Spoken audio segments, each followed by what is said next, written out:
Welcome into New Orleans Saints Now. I'm your host, Trace Girouard, and in today's show, we are breaking down a full 7-round mock draft for the New Orleans Saints. They have the number 29 overall pick after they traded Sean Payton to the Denver Broncos. And here's the full list of the draft picks the Saints will have in 2023 as of right now. So the first pick, it's been with about 7 or 8 other different teams, but it's going to end with the Saints as of right now. Pick number 29 in the first round. And then in the second round, pick number 40. Then in the third round, pick 71. You also have 115. In the fifth round, you have 148 and 167. The 167 coming from Philadelphia.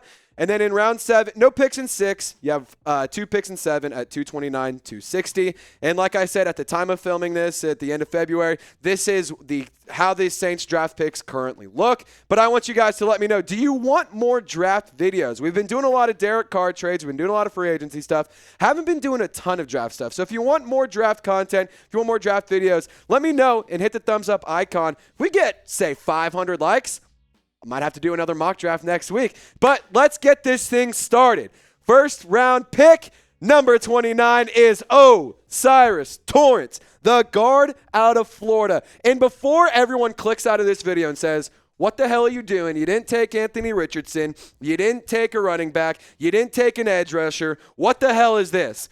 Well, take a look at the depth chart.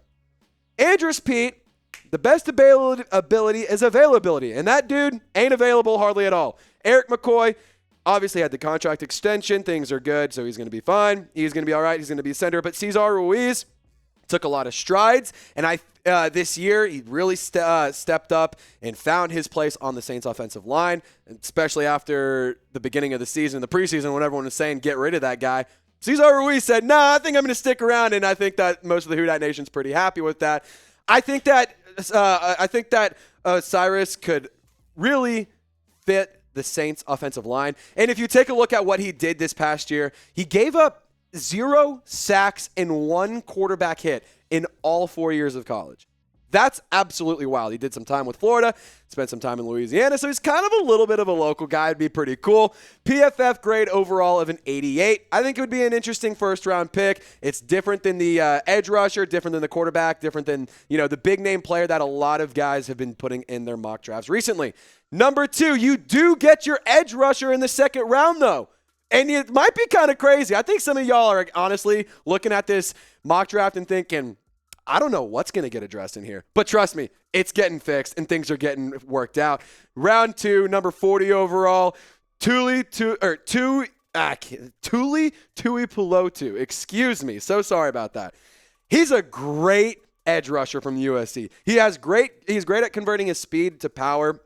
Really allows him to push back on the offensive line, allows him to get around the guys, around the offensive line. 46 tackles, 13.5 sacks, 22 tackles for loss, 2 forced fumbles for the Trojans. Would be a great guy to have opposite of Cameron Jordan. I think we can all agree on that. And plus, Peyton Turner, he doesn't really play all that much. I'm not going to say he's there, but he's approaching bust status. If he doesn't play at all this year, if he doesn't play hardly at all this year, I think that Tuli Tuipulotu could fill that hole. Number 3 in the third round, Hendon Hooker. New Orleans Saints fans, you got your quarterback. We can all celebrate. We can all have some fun. And we can get down and party on Bourbon Street because Hendon Hooker is an exciting and dangerous dual threat quarterback. I have been nonstop talking about this kid since I started doing some draft coverage. I think he is the number 1 guy the Saints have to make sure you leave the draft with. And I was just telling producer Patrick Seatman over here, call me crazy.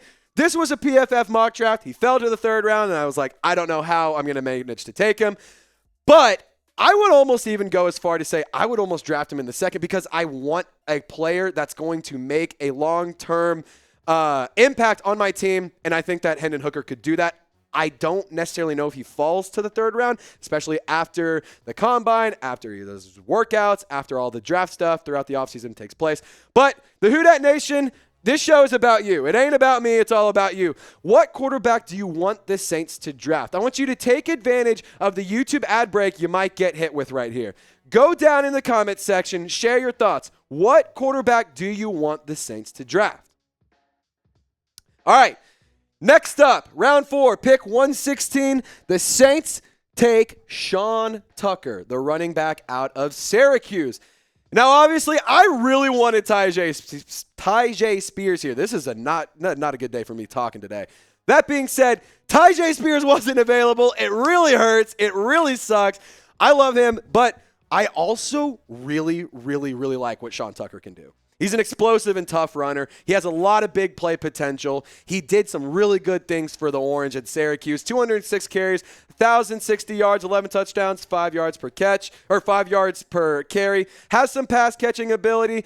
Has an issue dropping the ball, but those are things that you can get coached out, and I think that those are things that are pretty useful to have whenever you finally can get used to playing at the NFL level. So Sean Tucker might be a little bit of a project, but you're in the 4th round, so not always are you going to get an Alvin Kamara level running back, home run hit. But Who Dat Nation, I want you guys to subscribe for more Saints draft coverage. We are currently at 11,421 subs. We're in a sub battle with our Vikings channel here at Chat Sports. We're trying to get to 15,000 first, so help us out.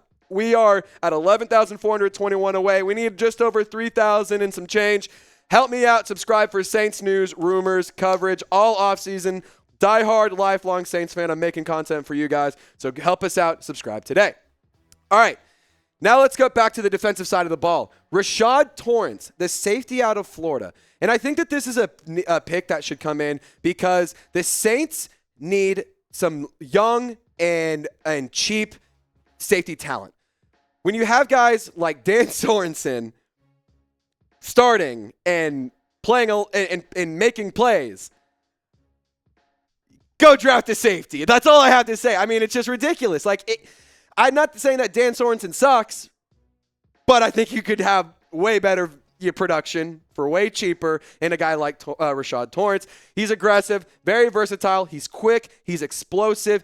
84 tackles, a pass breakup, no interceptions, 1 forced fumble for the Gators. Could be an interesting name to keep an eye out, to line up next to Tyrann Mathieu. And I think that if you have a young player next to Tyrann Mathieu, that could really elevate the young player's playmaking ability, so that because he can learn and get good leadership and get good coaching from one of the better safeties in the NFL right now. All right, let's go address the wide receiver room. Jonathan Mingo, the wide receiver out of Ole Miss. Now, this is an interesting one. He has great run after catch ability. It's truly amazing how good he is. He gets the ball and he's gone. He's very hard to tackle and also a great run blocker. For the Rebels, 51 receptions, 861 yards, 5 touchdowns, 17 yards per catch. That's an interesting note. That's a very important thing to keep an eye on. When you're averaging 17 yards per catch, let me just ask you this. How many yards between a first down? 10. Got it. So that's good. It's good. I think that you could actually get some good stuff out of Jonathan Mingo. Obviously, the wide receiver room is pretty talented. You're going to lose some guys in free agency. I think that Mingo is a guy that could come in for pretty cheap and really elevate the offense around him. But yesterday, in yesterday's video, we asked for everyone who stuck around to the end to comment Real One if they were subscribed. So we want to give some shout outs to you guys. Everyone who did comment Real One is getting a shout out on our live show next week. But we wanted to give a shout out to the 5 people who commented it the most. Courtney Burgess, sorry if I get if I have the incorrect pronunciation. Mikey Taylor, Real One, always been a real one. Appreciate you, brother. Invictus coming in hot with a ton of comments. Andrew Coleman, he's been hitting me up on Instagram and Twitter. Appreciate you, Andrew. And Peter Duong, if I have that correct. Sorry if I don't, but Peter, appreciate you. Nothing sweeter than Peter. Appreciate you guys. Who Dat? Y'all keep subscribing, keep being real. But let's keep getting back to the mock draft. Darius Davis, the wide receiver out of TCU in the 7th round, because you have no 6th round pick. And I know you might be thinking, what the hell? Why 2 wide receivers back to back? Well, let me tell you about Darius Davis. Everyone was very high on the TCU Horned Frogs this past season. A great offense to watch, a very exciting team to watch. And Darius Davis was a big part of that offense. He's a speedster with phenomenal hands in traffic. He also has a lot of really good kick return and punt return ability. I believe he returned 5 punts for touchdowns this past season, if I have that correct. 42 receptions, 531 yards, 5 touchdowns in the air, 12.6 yards per catch. And I know what you might be thinking. Trace, we have a speedster with great hands who's also a punt returner or a kick return specialist on the roster in Rashid Shaheed. But also, look how many of these wide receivers are free agents. I mean, I'm counting 3, just looking at it. And these are positions, the wide receivers position specifically, is one that you can never have too much depth in. I am a firm believer that the more wide receivers you have on your team, the better. Because if you remember what happened last year, not this 2022 season, but the 2021 season, when there was no one, and Deontay Hardy and Marquez Callaway were split, and Traquan Smith at times were your wide receiver 1, you need more wide receiver talent. I think that Darius Davis could do that. But I want you guys to also weigh in on this.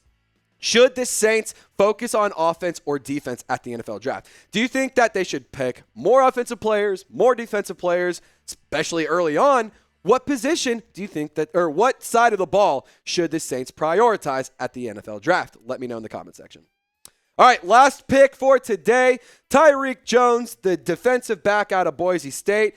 He has some pretty interesting attributes. He's physical. He's a technician. He has a really strong punch. He's great with his hands. He's able to shake things up at the offensive line, and I think that he could be a player that could come into the safety room, could help out. It's a 7th-round pick. I'm not saying he's going to be a guy who makes the roster, changes the defense, but I think you could always have a lot of extra help, a lot of extra depth at the safety position. So just to kind of recap everything for you guys, here's our mock draft.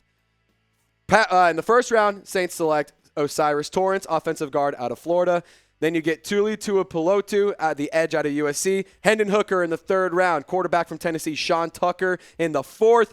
You taking him out of Syracuse. Rashad Torrence, a safety from Florida, joins Osiris Torrance in New Orleans in the 5th round at 148. Jonathan Mingo at the 5th round as well, 167th pick. Could be a fun guy to have on the Saints offense. I really like what I saw out of him last year. Darius Davis, the speedster, the kick return specialist. And honestly, could you be mad at a wide receiver room with Chris Olave, Rashid Shaheed, and Darius Davis? I mean, that might be the fastest wide receiver room in terms of how many fast guys you have in the NFL, outside of course, Tyreek Hill, Jalen Waddle.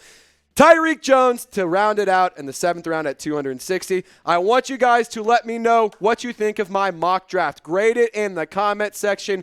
A, B, C, D, or F. Let me know, Who Dat Nation. It's always a pleasure. Y'all stay golden. We'll catch you next time. See you later.